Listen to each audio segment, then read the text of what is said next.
Hi అండి, అందరికీ good evening. ఇదైతే ఒక మంచి హెల్తీ రెసిపీ అండి. ట్రై చేసి చూడండి. ఇవి జొన్నలతో రెసిపీ అండి. జొన్నలు పేలాల్లాగా వేయించేసి సున్నుండల్లాగా చేశానండి. కొత్తగా ట్రై చేద్దామనేసి ఏదో ఒకసారి మీరు ట్రై చేయండి. చాలా బాగా వచ్చింది. హెల్తీగా పిల్లలకి ఇలా హెల్తీగా స్నాక్స్ పెడితే చాలా బాగుంటుంది కదండి. ఈ రెసిపీ చెప్పేటప్పుడు ముందుగా నా ఛానల్లో ఒకసారి సబ్స్క్రైబ్ చేసుకోండి. ఎవరైనా కొత్తగా చూస్తుంటే లైక్ చేయండి, షేర్ చేయండి. ఇంకా ఇవి ఫస్ట్ జొన్నల్ని ఇలా పేలాలు వచ్చేంత వరకు లైట్గా మీడియం ఫ్లేమ్లో, లో ఫ్లేమ్లో పెట్టి వేయించుకోవాలండి. హై ఫ్లేమ్లో పెడితే ఎక్కువ తొందరగా బర్న్ అయిపోతాయి. సో మీడియం లో ఫ్లేమ్లో పెట్టుకోవాలండి. కొంచెం నెయ్యి వేడి చేసి పెట్టుకుందామండి ఇవి చల్లారే లోపల. ఎందుకంటే వేడి చల్లారక ముందే మిక్సీ కొడితే మిక్సీ పాడవుతుంది. సో ఇవైతే చల్లార్చుకోవాలి. తర్వాత ఒక మిక్సీ జార్లో పొడి కొట్టుకునే మిక్సీ జార్లో వేసుకొని పొడి చేసుకోవాలండి. ఇట్లా పొడి చేసుకున్న తర్వాత ఇలా చూడండి. నేను అవి ఎందుకంటే వేయించాం కాబట్టి ఊరికనే తొందరగానే గ్రైండ్ అవుతాయండి.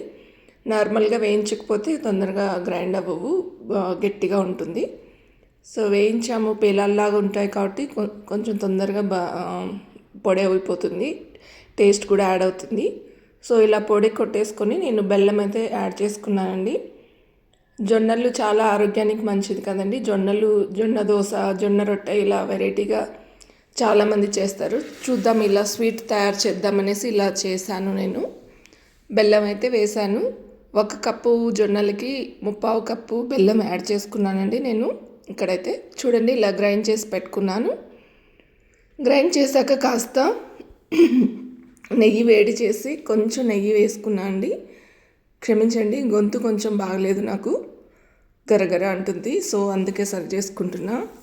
ఇక్కడ చూడండి గ్రైండ్ చేశాక ఇలా వచ్చింది ముద్దగా. ఆల్రెడీ బెల్లం వేసాం కాబట్టి. సో ఇప్పుడు కొంచెం నెయ్యి వేడి చేసుకొని నెయ్యి యాడ్ చేసుకోవచ్చండి. యాడ్ చేసుకోకపోయినా పర్వాలేదు, బాగానే ఉంటుంది.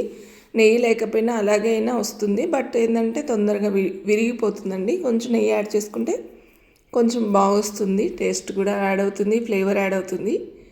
ఇంకా మర్చిపోయినా, నేను కొంచెం ఇలాచి యాడ్ చేశానండి దీంట్లో. మీరు ఆ వీడియో నాకు స్కిప్ అయిపోయిందండి, ఇలాచి యాడ్ చేసింది. సో మీకు కావాలంటే యాడ్ చేసుకోవచ్చు, లేదంటే లేదు. స్వీట్ కదా, బాగుంటుంది ఇలాచి యాడ్ చేస్తే.